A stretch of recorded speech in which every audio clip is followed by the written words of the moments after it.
বাংলাদেশের পূর্ব আকাশে উঠেছে বিজয়ের দিনের আলো। তবে সেই আলো ক্যারিবিয়ান দ্বীপ ভিনসেন্টে একাই কেড়ে নিলেন হাসান মাহমুদ। শেষ ওভারটায় ম্যাজিক্যাল বোলিং করে বাংলাদেশকে দিলেন জয়ের স্বাদ। বিজয়ের আনন্দের সাথে টাইগারদের জয়। ক্রিকেট প্রেমী বাংলাদেশে এর থেকে সুন্দর সকাল আর কি বা হতে পারে। ৬১ রানে যখন ক্যারিবিয়ানদের ৭ উইকেট নেই, তখন জয়ের অঙ্কটা নিশ্চিতই ধরে নিয়েছিল বাংলাদেশ। তবে পাওয়েলের মাসেল পাওয়ারে এলোমেলো হয়ে যায় টাইগারদের সব হিসেব নিকেশ।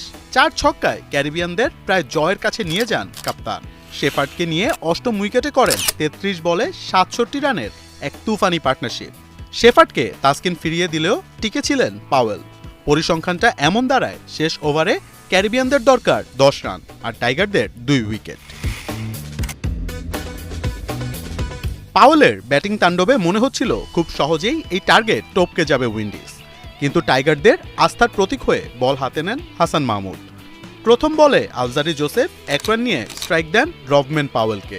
৫ বলে দরকার ৯ রান। সামনে ক্যারিবিয়ান হার্ডিটার রভম্যান পাওয়েল, সাথে শেষ ওভারের প্রেসার। তবে এসব কোনো কিছুই কাবু করতে পারেনি হাসান মাহমুদকে। অফ স্টাম্পের বাইরে দুর্দান্ত এক ইয়র্কার দেন হাসান। বল ব্যাটেই লাগাতে পারেননি পাওয়েল। ৪ বলে ৯ রানের প্রেসার পাওয়েলের উপর। নিজের মাথা ঠান্ডা রেখে আবারও হাসানের দারুণ এক ওয়াইড ইয়র্কার। পাওয়েলের ব্যাটের কানায় লেগে বল ডিরেক্ট লিটনের গ্লাভসে। বুদ্ধিদীপ্ত বোলিং করে উইন্ডিজ কাপ্তানকে প্যাভিলিয়নে পাঠালেন হাসান মাহমুদ। ১ বল পরেই জোসেফের মিডল স্ট্যাম্প উপড়ে ফেলে টাইগারদের জয়ের আনন্দে ভাসান হাসান। হাসান মাহমুদের ঠান্ডা মাথার বোলিংয়ের কাছেই মূলত হেরে গিয়েছে ক্যারিবিয়ানরা।